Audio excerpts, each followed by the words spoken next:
ओ madam, इथं माझं pocket पडलं का? तुमचं पॉकेट बघत बसायला मला तेवढंच काम आहे काय? अहो मॅडम, त्या पॉकेटमध्ये 10,000 रुपये होते हो.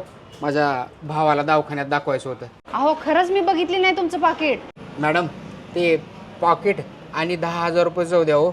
मला फक्त माझ्या भावाच्या औषध गोळ्या करता 5,000 रुपयाची गरज आहे हो. बघा की 5,000 रुपयाची जरी मदत केला तर तुम्हाला परत देतो वापस. प्लीज की मॅडम, 5,000ची मदत करा की. तुम्ही एवढी रिक्वेस्ट करायला म्हणल्यावर तुम्हाला पैशाची लईच गरज आहे वाटायला. माझ्याकडनं एक छोटीशी फुलाची पाकळी म्हणून 5,000 रुपये तुम्हाला मदत. धन्यवाद हा मॅडम, देतो तुमचे पैसे परत. हा येडा कुठला, पॉकेटात 10,000 रुपये असताना माझ्याकडनं फक्त 5,000 रुपये घेऊन गेलाय.